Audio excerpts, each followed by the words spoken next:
Ça y est, nous y sommes. C'est le 25 décembre. Joyeux Noël à tous.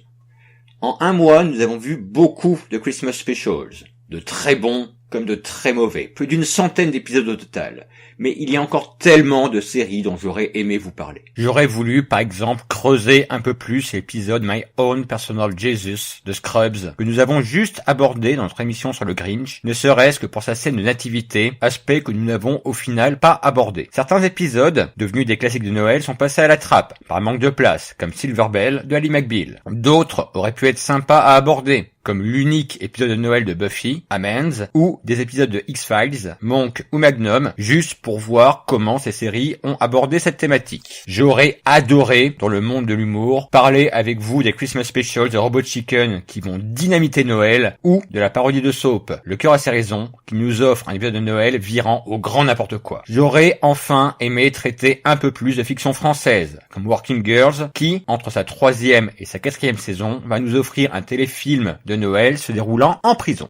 Mais, pour finir notre panorama, il nous fallait une série où le Père Noël soit au cœur de l'histoire.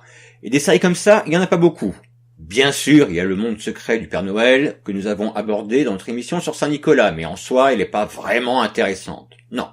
On a choisi de se pencher sur un autre dessin animé, L'apprenti Père Noël. La série, créée en 2006 par Jeanne Van Rieselberg et Alexandre Véran, réalisée par Luc Vincigara, comporte 48 épisodes et 2 épisodes spéciaux répartis sur 2 saisons. Tous les 163 ans, le Père Noël doit trouver un remplaçant et dispose de 15 années pour le former. Ce dernier doit remplir 3 conditions: s'appeler Nicolas, être orphelin et avoir le cœur pur. Voici comment Nicolas Banworth, un petit garçon australien, deviendra l'apprenti du Père Noël. Passer par la cheminée, conduire un traîneau, superviser la fabrication de cadeaux par les lutins, voici maintenant le quotidien de son apprentissage. Et la tâche est rude, ce qui fait que, dans le premier épisode, Nicolas va douter. Est-ce vraiment lui le successeur du Père Noël? Il va fuguer, bien décidé à retourner en Australie. Mais, pris dans une tempête de neige, il n'a d'autre choix que de mettre ses facultés récemment acquises en œuvre pour se sortir de ce mauvais pas. L'apprenti Père Noël est un dessin animé qui brille premièrement par la qualité de son animation, que l'on doit au studio Alphanim, maintenant devenu Gaumont Animation. Les histoires, faites pour plaire à toute la famille, portent toujours un message positif sur l'entraide, la confiance en soi, l'amitié et bien sûr, esprit de Noël oblige, que le fait d'offrir est bien plus important que celui de recevoir. Nicolas est souvent mis en danger, comme avec la tempête de neige de notre premier épisode, mais il finira toujours par surmonter ses peurs. De nombreux personnages récurrents vont graviter autour de Nicolas et du Père Noël, comme Solange qui, bien qu'étant jamais explicitement nommé ainsi, fait office de Mère Noël. Nous avons également Edgar, le chef d'atelier des elfes, Randolph, un jeune reine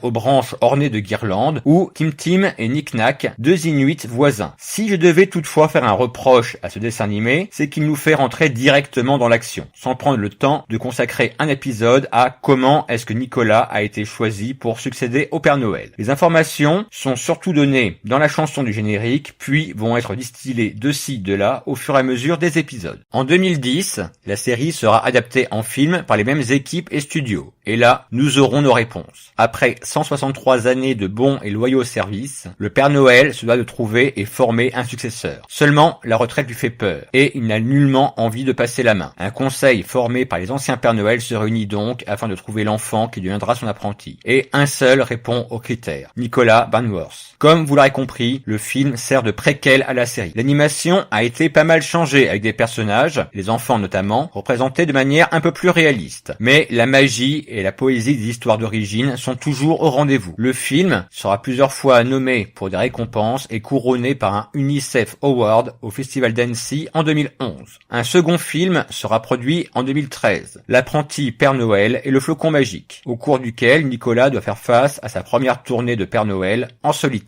Mais, face à de telles responsabilités, il contracte la grande personnellose, ce qui a pour malencontreux effet de faire fondre l'esprit de Noël. En bref, que ce soit la série ou les films, l'apprenti Père Noël nous offre un divertissement pour toute la famille, riche en apprentissage et en aventure. Cette série d'émissions est maintenant terminée.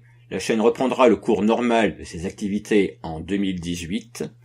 Je vous donne rendez-vous donc très vite pour de nouveaux dossiers et qui sait, peut-être une nouvelle série d'émissions l'an prochain pour Halloween. En attendant, je vous souhaite encore un joyeux Noël et une bonne année. Bonjour chez vous.